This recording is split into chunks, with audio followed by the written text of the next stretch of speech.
Hi guys! Welcome to DP Vlog. Dito na naman tayo sa panibagong episode ng ating motovlog. Tayo ngayon ay pupunta sa Kabanggan, Zambales. Sama natin ang ating OBR. Ay, walang camera dito sa harap. Pala hindi ko na-open. Kaya nga. Oh, pero basta may kasama tayong OBR, no? Angkas natin siya. So ngayon ay 12. Anong oras na? 12:17 PM. So tanghaling tapat, nagmo-motor.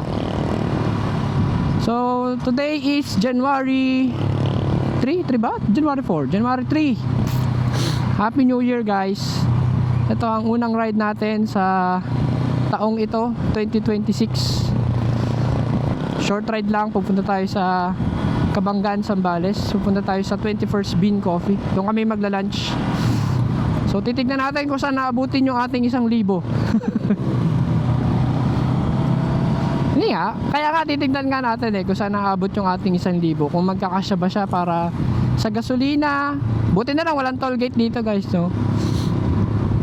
Kasi ang Noche Buena package 500. Tapos na ang Noche Buena.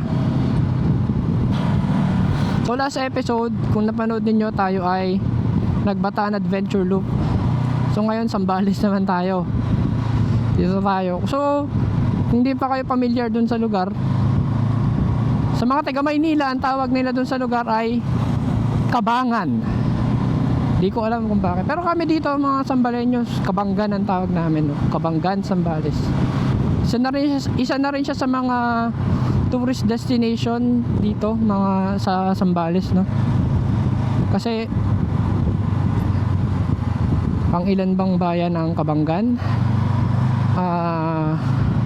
Subic, Castilleos, San Marcelino, San Antonio, San Narciso, San Felipe, at Kabanggan. Pang ilan yun? Pang 7? Di ko rin nabilang, basta pang 7. No, pang 7, tama, pang 7 nga. Pang 7 bayan. Mula dito sa Subic. So kung kayo ay taga Maynila, pupunta kayo dito. Marami kayong bayang dadaanan. Pero sikat naman na to kasi San Felipe, alam na, kilala na bilang yung capital, 'di ba? Ng capital, hindi siya capital. Kumbaga kilala ang San Felipe dito dahil sa kanyang dagat, yung Liwliwa Beach. Pero sa Kabanggan meron din, no? Kasi magkalapit bayan lang sila. Maganda rin sa Kabanggan. So kung kayo ay mapapadpad, tapos sa mga gustong mag-hiking, meron din doon Doon na tayong Mount Mariglem. I don't know, anyway.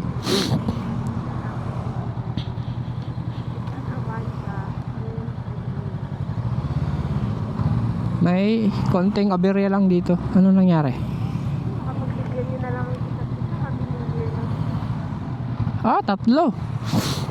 Oh, no. Nag-planning na tarapan. Ay, ang kito. Naka-40 lang ako. So, ayan 3 sasakyan.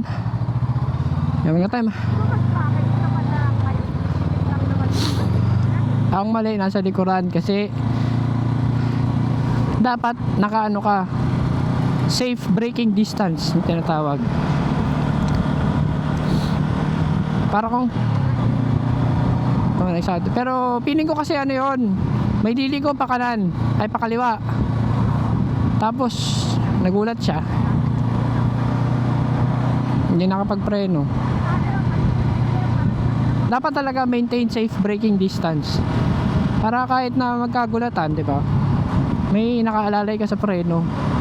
At the same time, meron kang distansya pa para kumagat ng iyong preno. So balik na tayo sa ating topic. Nasaan na tayo? Tayo ay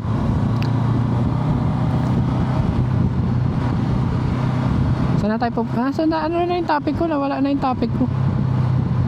Oh, basta yung Kabanggan, Zambales, sikat siya no, sa isa sa mga may place for hiking, at the same time may ilog din ata siya, tsaka falls. Alam ko meron dun eh. Hindi ko lang alam kung ano yung exact falls na meron dun, pero meron dun kasi napupuntahan na rin siya eh.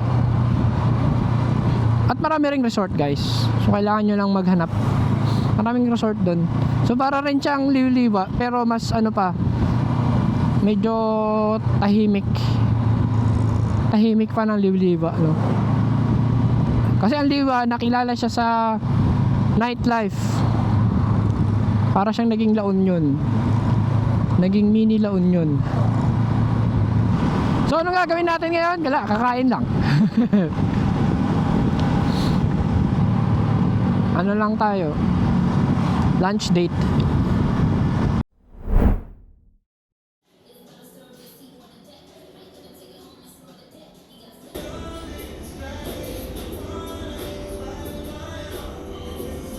Kain na natin.